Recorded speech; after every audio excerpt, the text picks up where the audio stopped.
So lots of new names here I have never met or had the pleasure of meeting yet. So I'm really excited to meet you virtually. My name is Lizy Hoeffer. For those of you who have not met me, I've been a residential loan officer in Phoenix and have worked in mortgages for the last 17 years. And so what I want to present to you today is just some market statistics that I'm using in my own business planning that I think you guys should be aware of as we roll into 2021. So I wanted to start off today with just kind of a market synopsis on, just some different trends, stats that have come out from the latest Fannie and Freddie reports. And then what I'd love to do is then just talk about how I'm using this information to market my business and then to get referrals. Okay, so I would be super, super helpful if you guys had questions. The most interactive classes are typically the best ones.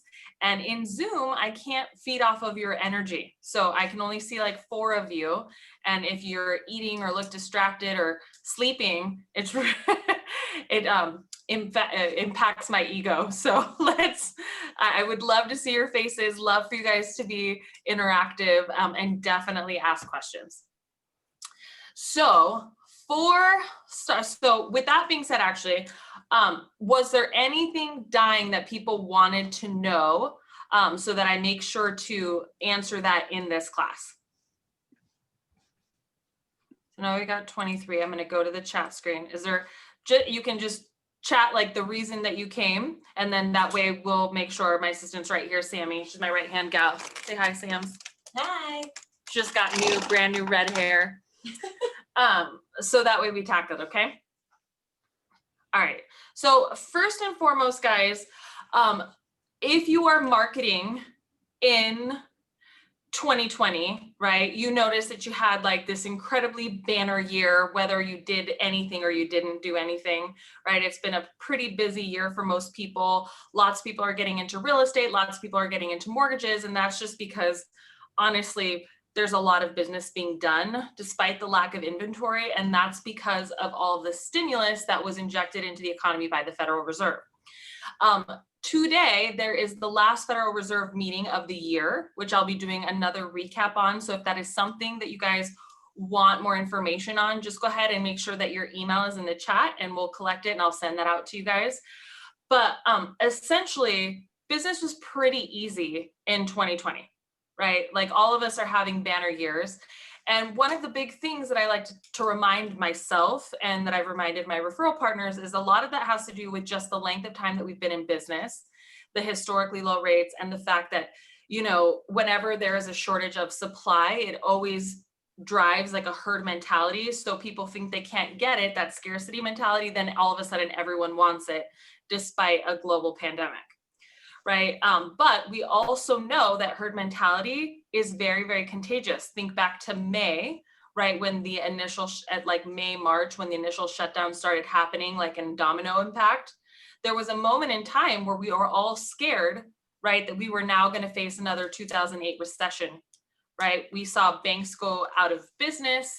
We lost mortgage programs. Guidelines became a whole lot more restrictive. And while they've loosened up a tad, I mean, they're still pretty restrictive for most people buying in the neighborhood right now. So like if you're a self-employed borrower, you have to make sure to provide a year-to-date P&L through the last month. So like if you're closing in December, that has to be through November. If you're closing in January, we're going to expect an entire 2020 P&L, right? A lot of entrepreneurs don't even have that kind of information available. They wait till, April to file their extension for September. Right. But those things are required now, in addition to 3 months worth of business bank statements. Right. So 3 months worth of business bank statements are now required to make sure, right, that the income that they've provided to us on their loan application is actually what they're indeed taking home. So just know that guidelines have gotten more restrictive, and that's something that was reminiscent of 2008. So you just want to be prepared that it can go either way, right?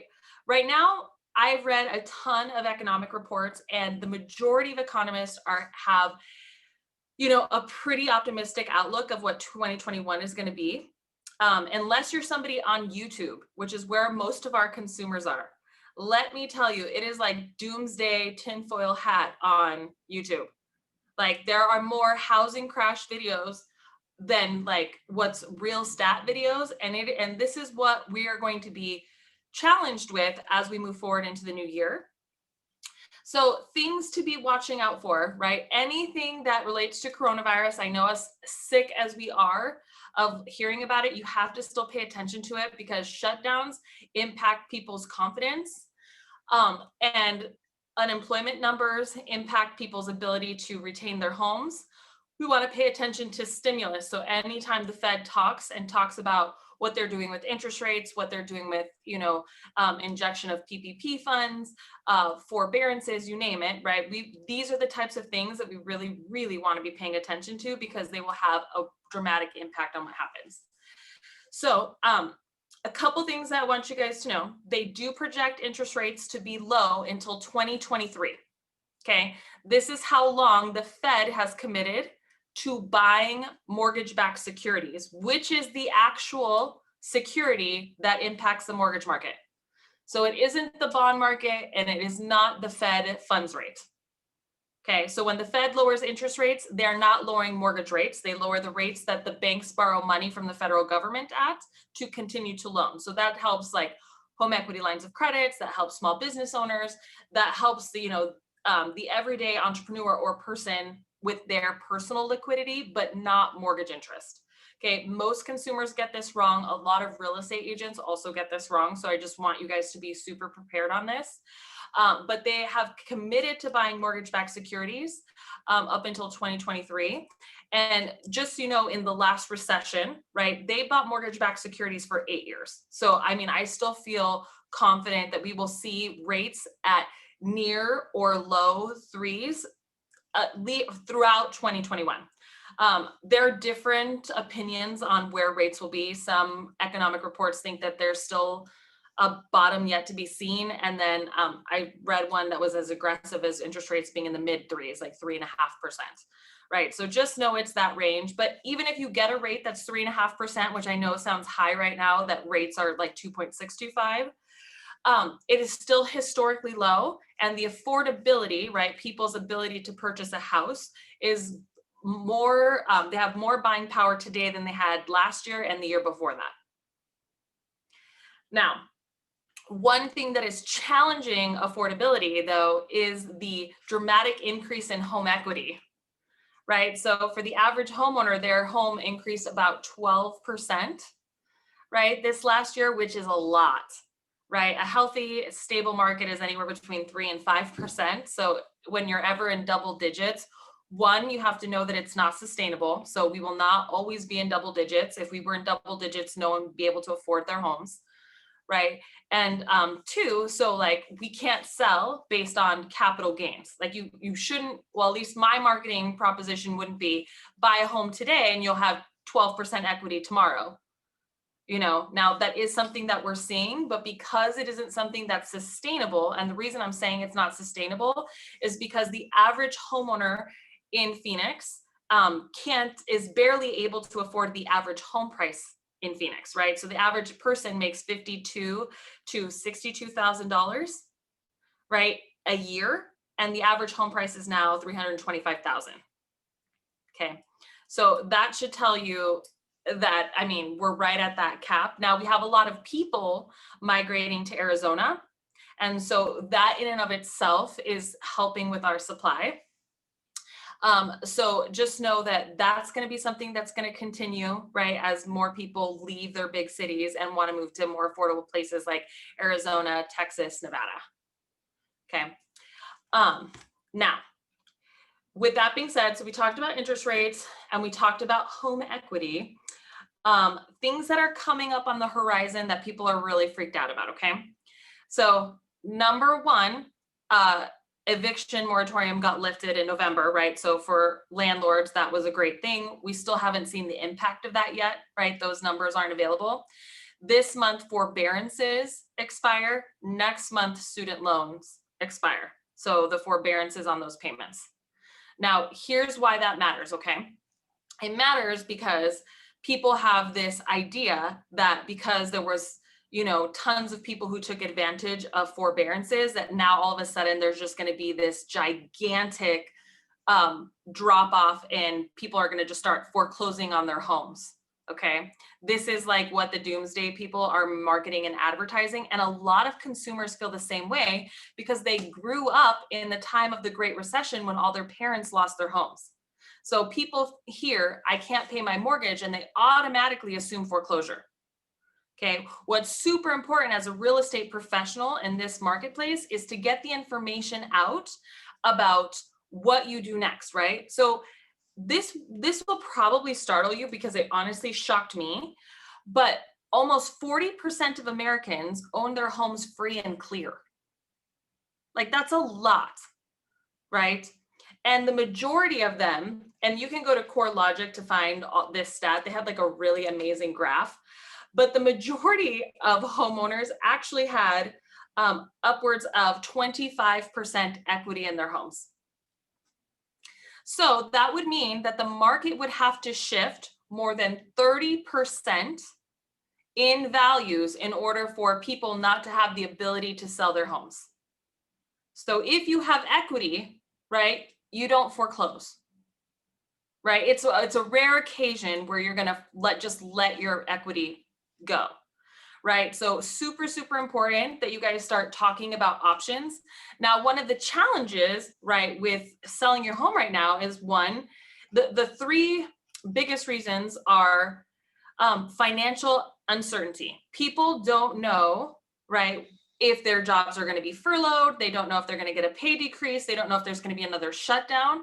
And so this is the number one reason why people, right, aren't wanting to sell their homes, right? Because they're comfortable with the mortgage payment that they have today and they don't know where they're going to go, right? Because there's a housing shortage, not just in houses available, also a rental shortage. Okay, so I'm going to give you some creative options for what I think we can do here in a sec. And honestly, guys, there's health concerns too. So about 25% of Americans don't want to list their homes just because they don't feel like it's safe right now. So things that you want to consider, the largest percentage of homeowners, right? So 1 in every 3 homeowners right now is a baby boomer, okay, over the age of 60. So here's the thing. So what's funny is that last year before coronavirus, the biggest news, the biggest challenge to the real estate market was this thing known as the silver tsunami. And it's essentially because as elderly care has gotten more and more expensive, they can't afford to actually leave their homes. And now added the extra pressure of coronavirus, people don't want to live in assisted living facilities. I mean, if anyone's gotten a bad rap in the media, I mean, how many of you guys have seen those photos of people like holding their loved ones through a window? I mean, that is sickening, right? So people just don't want to move. And that's also going to create a lot of pressure, right, when it comes to supply. And then all of a sudden, we're going to see a flood of properties. So a couple of things that if you had investors that you might want to consider doing, right, for homeowners that are maybe distressed that can't find a rental, or for maybe some of our baby boomer generation, is come up with creative financing solutions, right? So a lot of baby boomers own their homes free and clear, or they have tiny mortgages on them. One idea is to create an investment plan that like a reverse mortgage situation where your investors are the bank, and holding on to them, right, and paying out a dividend or an interest payment or whatever, right, on a monthly basis up until they die, or I guess you guys could cap it out, but the average life expectancy is like 80, just to throw that out there too. But so essentially, if you had an investor to buy the home and they own the note on it, right, they could get additional income and what do we call age in place, right? Which means that they're just going to live there rent free. You guys are going to pay them, but you'll take over the mortgage or whatever they owe. The benefit for the investor is that they buy a house way under market. Even if you paid somebody $1,500 a month for 10 years, we're talking about $180,000, right, on a home that will definitely have at least double that in equity, right? So it's a long-term investment play, but a creative solution for you as a real estate agent to be able to sell a home, right? And still get your commission. So just something to think about. Also another option for investors to do with distressed homeowners, right? It really depends on the equity situation. But you'll want to think about, this was the value proposition from Open Door and OfferPad, right? And we saw that a lot of people aren't always looking for top dollar. They're looking for convenience, ease, a decrease in stress, right? So remember that it isn't always just money, right? And profits, it's time and stress, right? Just as equally important. All right. So other thing to consider, guys, millennials now make up the largest generation in history, and they're going to be the largest percentage of homeowners. Now, the next generation, Gen Z, actually turned 24 this year, right? Which is a really awesome year, because that's typically the year that people graduate from college and at least have like 1 year of professional employment under their belts, which means that they are now going to start entering the housing market as potential buyers, and they're going to start making their mark. So, all right. So biggest challenges, again, with millennials is that the largest percentage of their household finances actually happen to be student loans, right? In many cases, their student loans were more than their mortgage payments. So like whatever happens with student loans is going to be super impactful to them, and you guys should really be paying attention to that. Okay. Now, I want to give you guys some statistics on foreclosures, because I cannot stand the doomsdayers. Like, look, I'm not saying that there isn't going to be a market correction at some point. There is, it's inevitable. I do see that there's a bunch of shadow inventory from baby boomers, and there's so many other things, right? But the data today, like today, as of December 16th, 2020, does not support a housing crash. And there is no data that says that these people who are doing forbearances are going to move directly into foreclosure. Okay, it is so super important that people understand this, and that as real estate experts, we're promoting this information. But so there was 5,760,000 families that were granted a forbearance in 2020. Okay, upon expiration, right? Almost half of them extended. Okay, so you're originally given like a 3-month forbearance, then people took the 6 months. Okay. Now, during the forbearance, though, so they extended 2,300,000 actually removed themselves from forbearance. Okay. And there was a large percentage of people that were put into forbearance because they simply called and asked the question. Right. And so they didn't even really know that they were putting themselves on forbearance. Many people that are considered in a forbearance status, and as a mortgage person, I can tell you this is true, their mortgages will report that they're in forbearance, but they're continuing to make payments, right? So it's a really interesting time right now, because I don't even know if those forbearance numbers were totally accurate, right?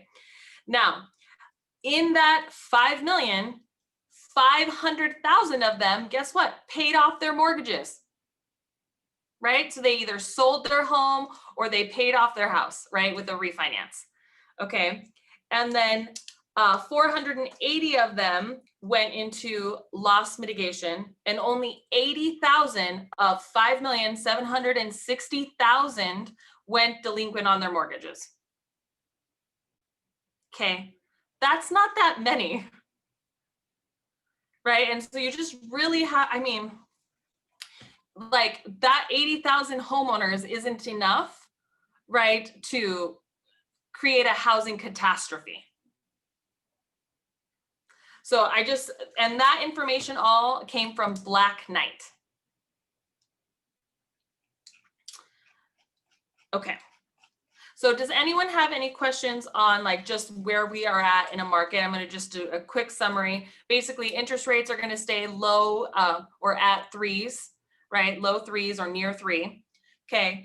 I still think that the market for real estate is going to be bullish this next year. I think housing values are still going to go up because we have a low supply. I do think that in the first quarter of the year, we will see a large increase in supply of houses. One, because we have seasonal decline due to the holidays, and then we also have a seasonal decline in people listing their homes due to the election. There is stats that say about 15% of homeowners that would have listed their house for sale actually move into the following year of a presidential cycle. And it's actually the best year, the first year in a new presidential cycle is the best one in real estate. So 2021 is going to be like, it has all the right ingredients to be another banner year. Okay, now what happens in 2022 and 2023, that's a question, right, Mark? And primarily that has to do with affordability. It's gonna have to do a lot with, you know, our, just the fact is like affordability and supply. We just don't have enough homes for sale, and we just haven't created solutions for people to move out of their properties, right? Like there just isn't that.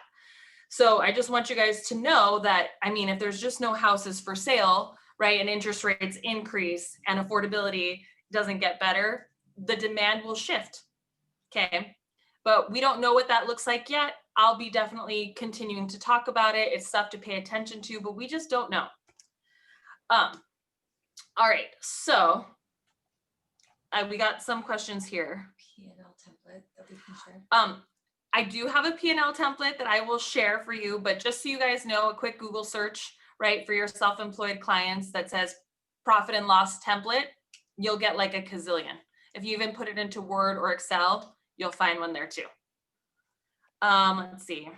I talked about interest rate projections. And then, oh, Madison, can those oh yeah. I have like my meeting notes. I'll just send it to Kelly, or if you want to just shoot me your email address, I'll send it directly to you. P&Ls do not need to be done by a CPA. No, they don't have to be audited profit and losses for a home loan pre-qualification. They just have to be supported by those 3 months worth of bank statements. What happens to owners who paid normal mortgage payment but were in forbearance without knowing? So here's the thing that happens to forbearances, guys. So on a forbearance, to qualify for a mortgage, a couple of things have to happen. One, you have to either show that you've made all of your payments and that it was just reported in forbearance in error. You have to be on a modified payment arrangement for 3 months minimum, or you have to pay it all in full, right? With either the sale of your house, or you just have to catch yourself up completely. Under those circumstances, you can qualify again for a mortgage, right? Now, jumbo mortgages are a little bit more complicated, but in general, for anything not a jumbo loan, that is super important. One thing that I also forgot to mention, guys, is that there is a lot of confusion about the FHA loan limit in Phoenix. So there is a floor, right, for FHA loans, right, for the state and for the nation, right? So typically FHA loans are a percentage of what the conventional financing is. In Maricopa County and Coconino County, the actual FHA loan limit is $368,000. Okay, now for the rest of the state, it's going to be $356,000, right? But for Maricopa County, which is where the majority of us are, that's what your loan limit is. Okay, so it's just super important that you know that, because I put out an email saying it was $368,000, and I had all these people questioning me because other lenders were saying something different. So I did check with FHA last week just to make sure that I was correct. And it is just for the county. So you just have to really pay attention. I have a slide on my Instagram that will show that. Okay. So, and it's, hold on, where's 368? Hold on, I'm going to tell you the exact amount here in like 2 seconds. I just need to look at my Instagram page. Unfortunately, I just don't have this stuff memorized like I should. Okay, so it's just 368,000 even. So that was lucky. Okay, and then conventional financing for Arizona, and you can already start funding those loans now for conventionals, $548,250, and that's up from $510,000. So now this is really great. The FHA loan limit increasing is really awesome because we have tons of buyers that are in that 580 FICO score category that needed that extra wiggle room now that home prices have gotten up, right? So if you had somebody that maybe did not qualify, right, now is a really good time to hit them up because they have now $38,000 of higher buying potential. Okay, let's see here. Okay, so I think I answered that. Okay, perfect. So how to market this information, right? So I've given you a ton of stats and I'll share my show notes with you and where I pull this information. But what is so super important if you want to gain more business is how you market this. So 2021, just because of restrictions with health and just overall, like the world is changing as it comes to communication, is going to be all about video. And if you feel like you're putting out too much video, let me tell you, it's not enough video. Okay. Like Gary Vaynerchuk was saying that you need somewhere around like 15 times a day. It's like crazy. I'm not going to do 15 times a day. I'm great if I do once, right? But you need to be really, really consistent.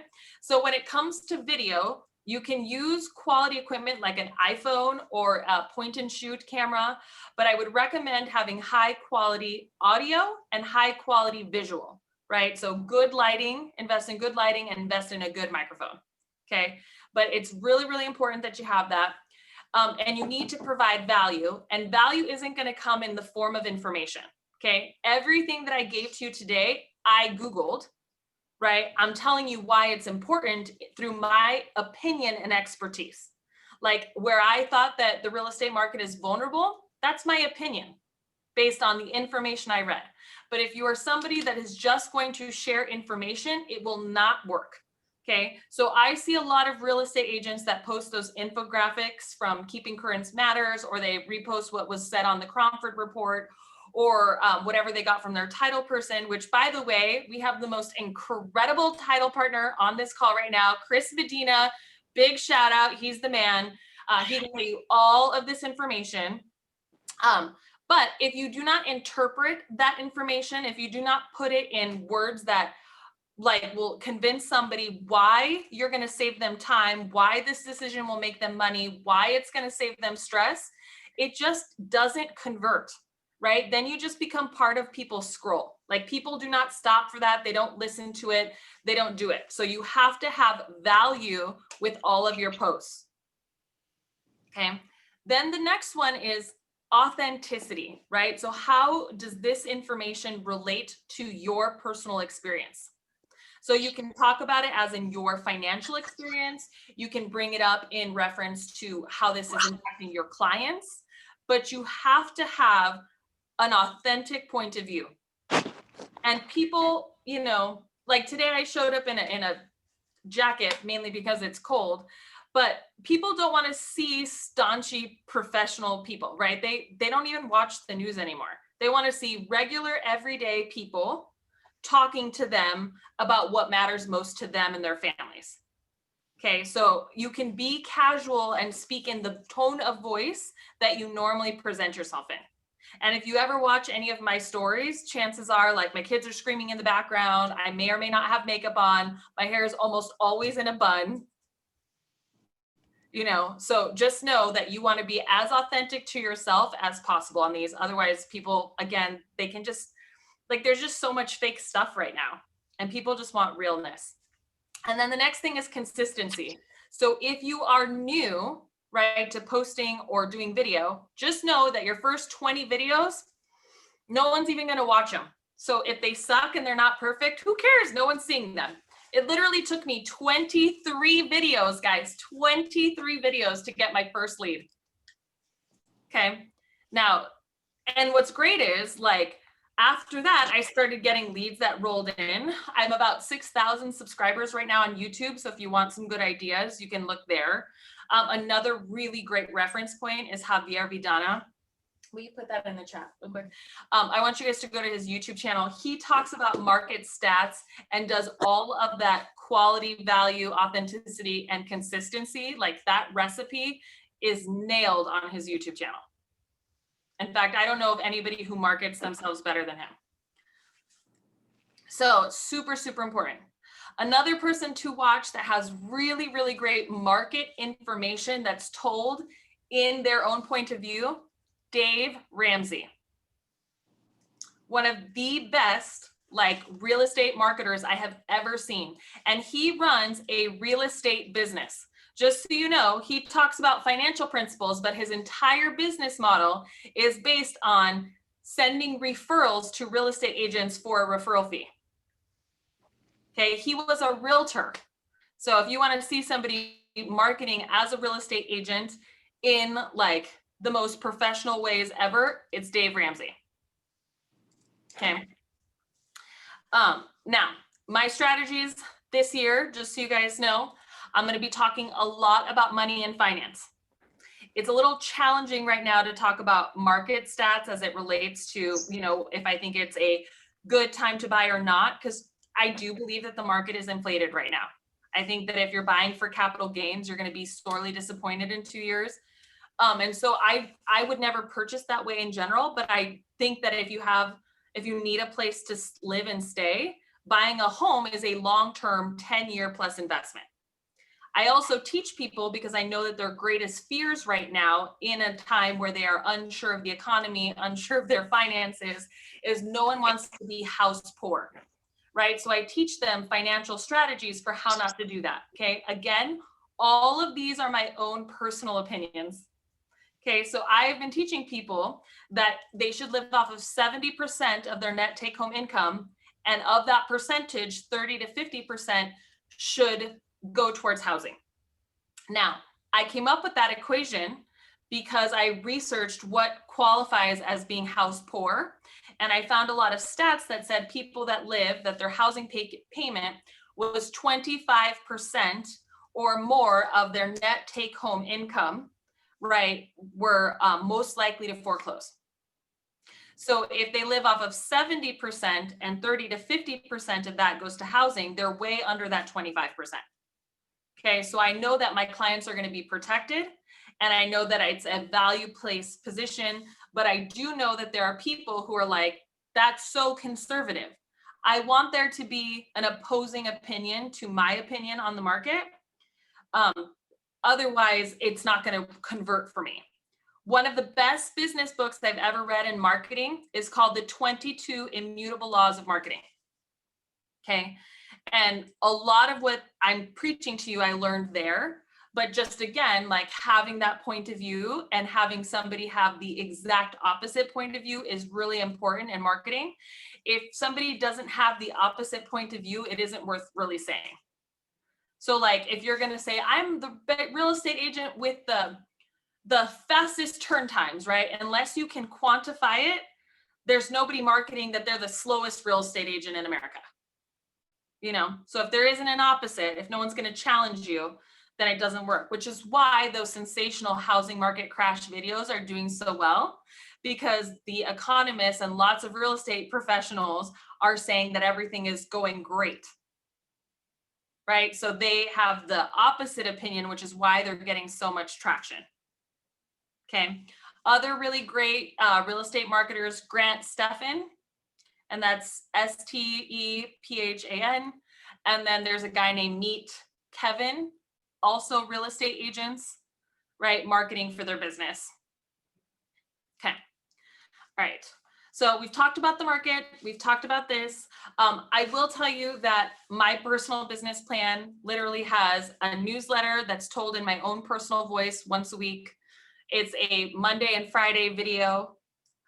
It's like stories that talk about market updates. I'm going to be posting 3 to 5 times on my social media platforms. And I'm going to create an online format for my clients to talk about their money questions and financing and investment, right? So I'm going to try to provide value in other ways.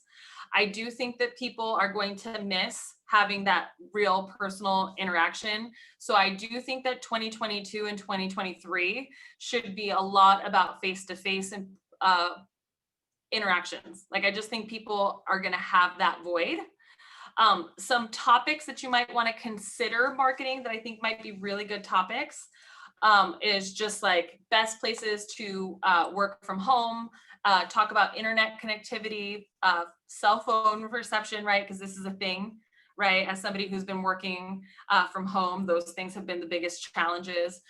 I would talk about, you know, best vacation rentals. I think people are really interested in doing that. Like, you know, people aren't vacationing a lot, so they're actually utilizing their vacation rentals. How can they get them as a tax deduction? You know, what does the future look like for Airbnbs, right? So there's a lot of different kinds of topics that you guys can take that are related to this, right? What happens if forbearance wasn't enough, you know, or, you know, as grim as it sounds, if you guys know of people that have elderly parents, which is all of us on this call, we got to start talking about the age in place practice, you know, and are there investors that you know that would maybe be interested in doing something like this? Or is there a solution that you can find for that property or that area, that demographic, right? So big things to consider. Look at your business, figure out the biggest challenges and problems that your clients have, relate them back to what's happening in coronavirus news and the economy, because those are going to be the biggest, easiest problems to market. And then give your expertise, your advice, and be super, super consistent with the marketing messages. Okay, so, all right. So, we've got about 40 minutes, guys. So I normally open it up at this time for questions.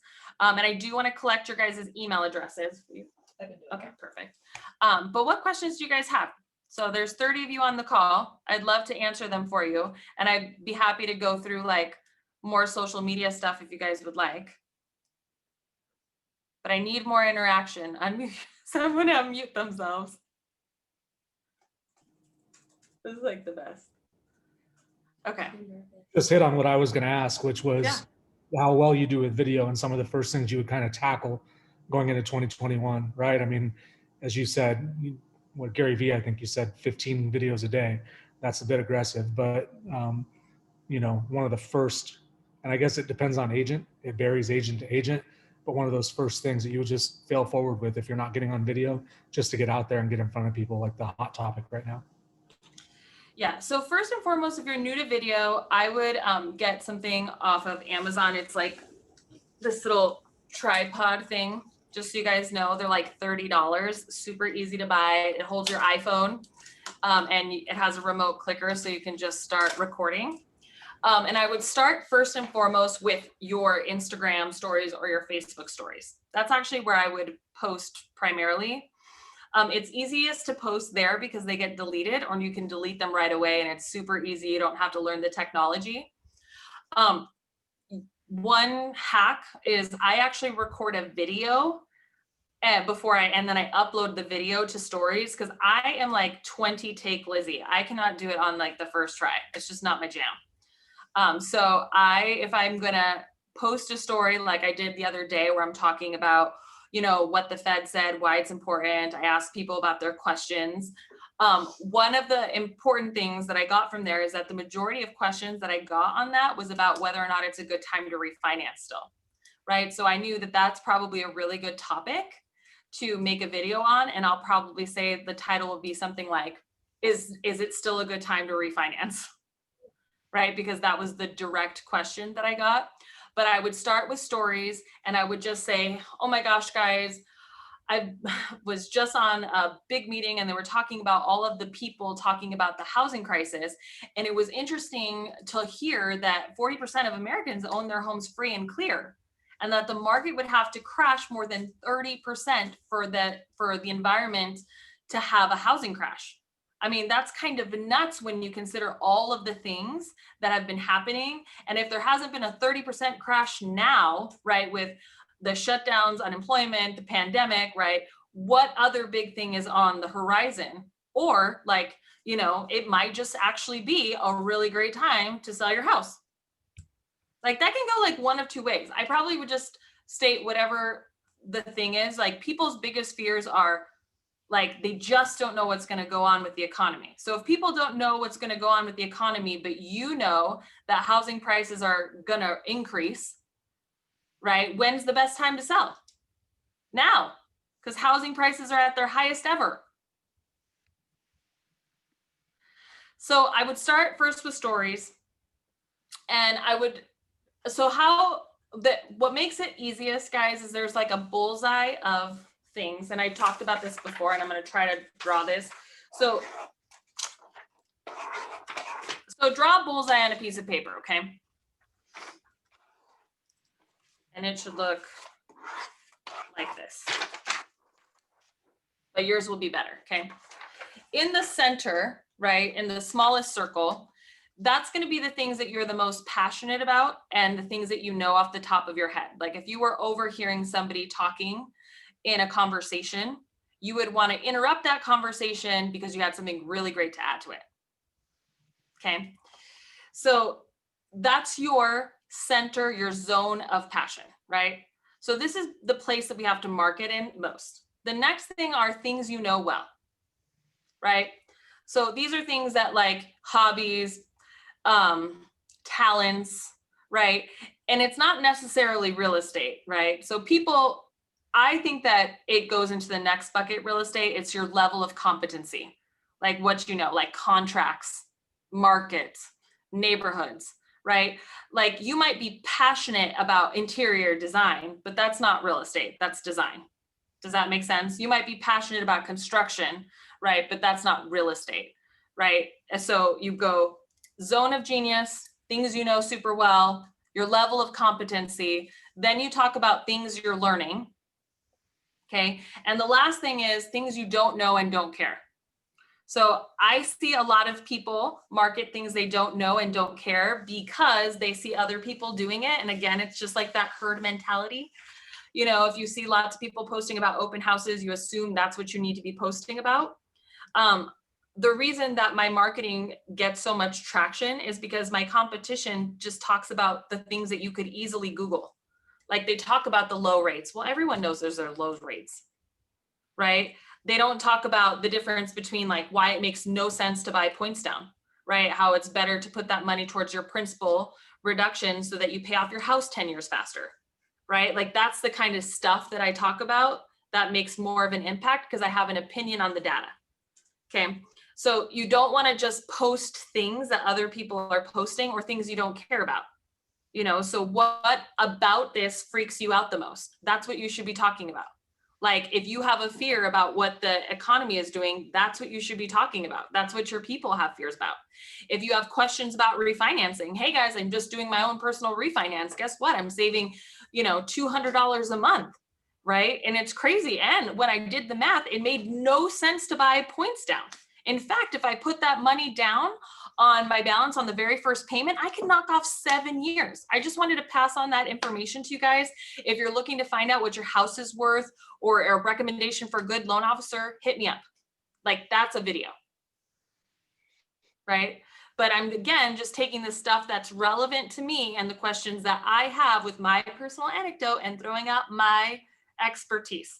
Okay, so that is like the recipe for how you do videos, right? And I can send out, if you guys are interested, if you want to post in the chat, I have like a social media how-to, like a deck on here's how you find the problem, here's what you say. It's like a framework for coming up with videos and social media. Is that something you guys want? Yeah. God, it's so weird. Okay. Okay, Tammy, you got it, girl. All right. So I'm gonna, if you guys don't have any more questions, we could end this a little early. We're 15 minutes early, and I know you guys are super busy, as am I. But I just want you to know that I'm super passionate about helping you guys grow your businesses, having the most epic 2021s. We gathered all of your information here. And so if there's anything additional you want to know, I know it's intimidating to talk on a group chat like this, but if there is anything you guys want to know, I'm happy to help you guys with it. So awesome, guys. And if you got a good nugget from today's class, I hope you'll consider me for your next loan, okay? Thank you guys so very, very much. Thanks, Lizzie.